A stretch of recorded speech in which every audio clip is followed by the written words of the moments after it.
Hallo und herzlich willkommen bei Learn German with Ben. Heute nehme ich euch mit zu einem Spaziergang durch den Leipziger Zoo.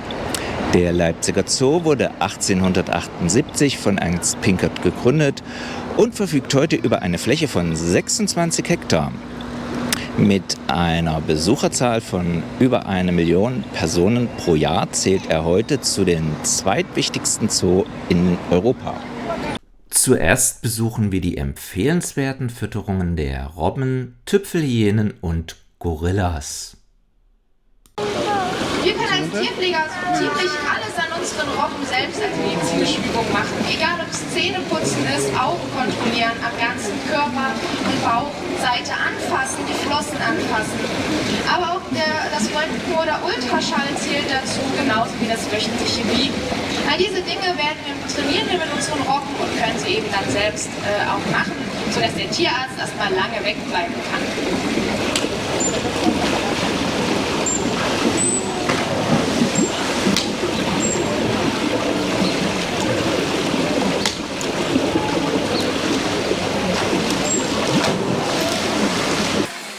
Ja, nun hat so eine Tüpfelhyäne ja meistens einen sehr, sehr schlechten Ruf. Sie werden oftmals als stinkende, sabbernde Aasfresser bezeichnet.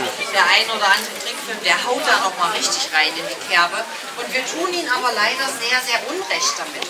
Soll heißen, Tüpfelhyänen sind ausgezeichnete Jäger, die zwischen 60 und bis zu 95% ihrer Beutetiere selbstständig erjagen.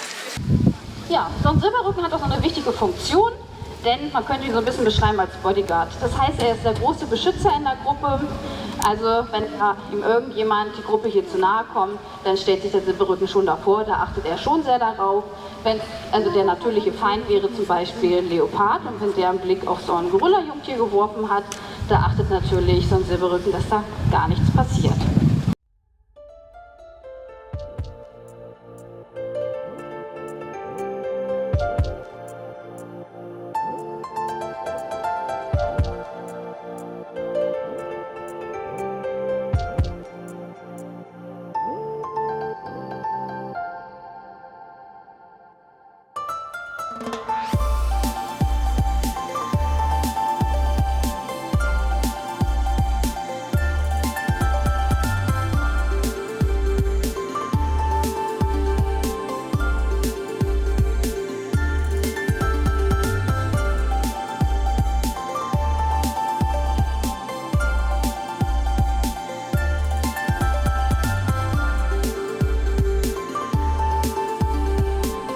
Ein weiterer Höhepunkt ist ein Besuch der Tropenhalle Gondwanaland.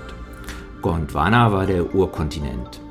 In der Tropenhalle sind auf über 16.000 Quadratmetern Pflanzen und Tiere aus Afrika, Südamerika und Asien zu bestaunen, die sich teilweise frei bewegen dürfen. Wir entdecken Gondwanaland zunächst auf dem Urfluss Gamanil und unternehmen eine Reise in die Geschichte. Kontinent, dessen Herrscher die Dinosaurier sind.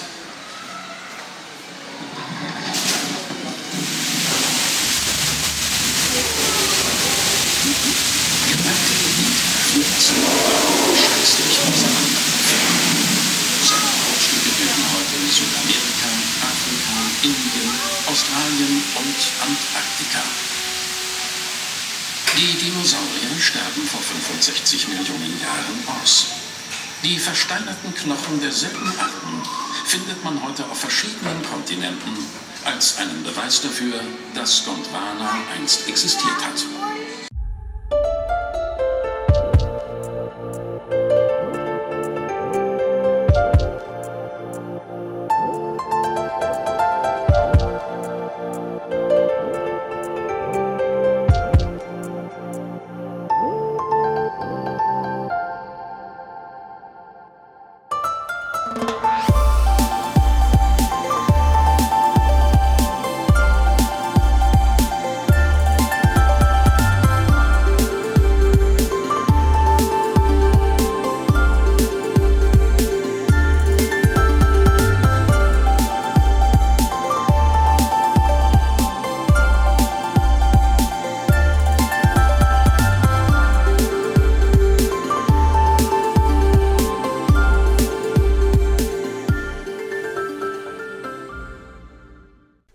Und das war ja unser Ausflug durch den Leipziger Zoo.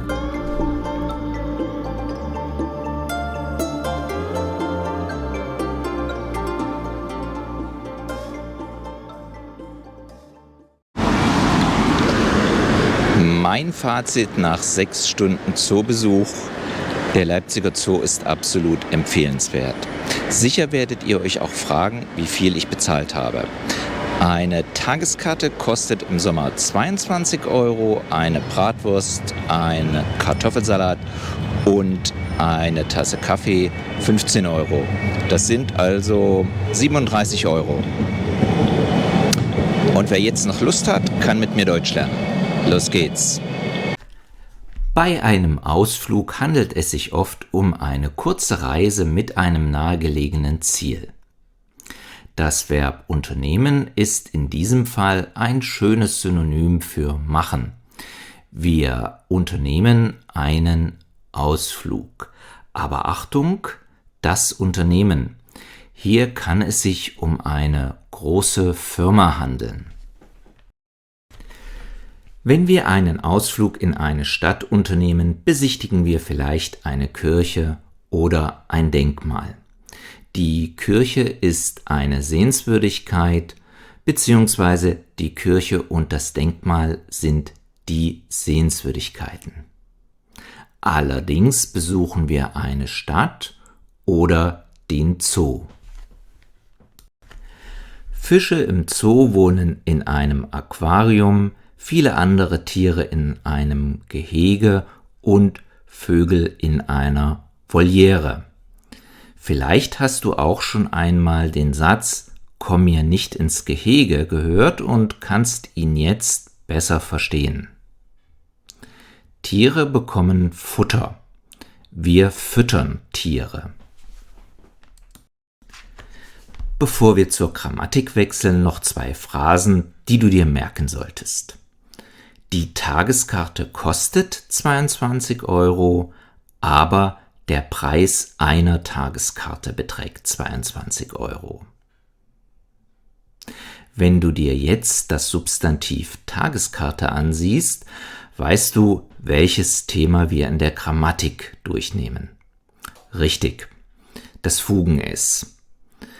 Der Tag, die Karte, aber die Tageskarte.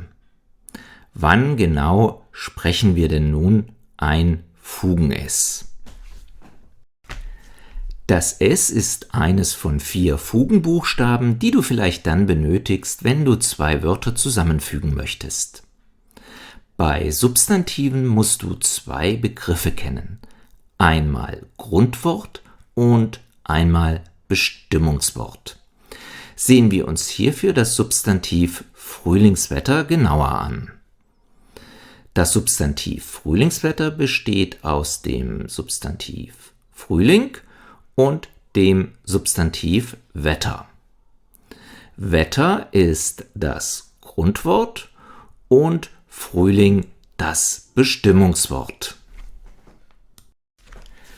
Ein Fugen-S verwendest du immer dann, wenn das Bestimmungswort, also das erste Wort, auf Heit, Keit, Ichkeit, Ing, Ling, Sal, Schaft, Ung, Ad, Ion, Tät oder endet.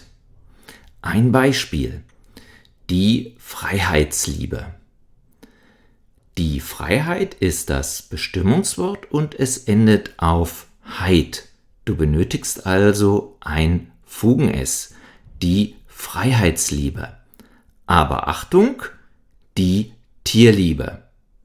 Andere Beispiele sind der Freundschaftsdienst und das Säuglingsalter.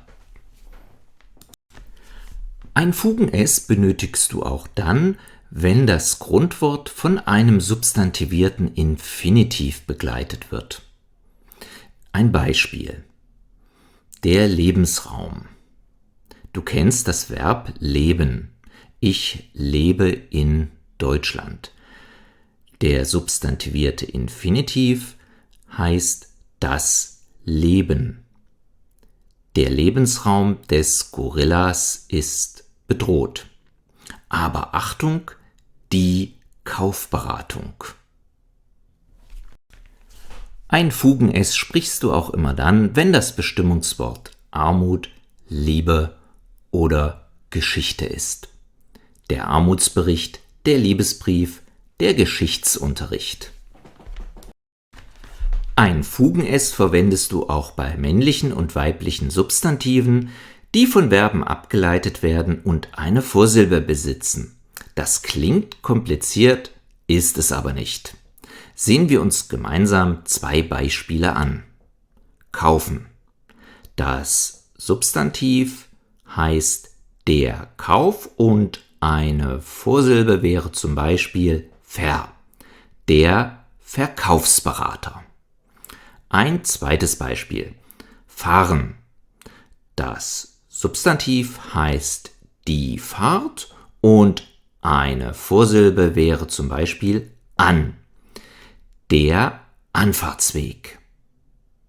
Jetzt kennst du schon die wichtigsten Regeln für die Verwendung eines Fugen-S. Herzlichen Glückwunsch! Ich hoffe sehr, dass dir diese Folge von My German Diary gefallen hat und sage Tschüss, bis zum nächsten Mal. Dein Ben.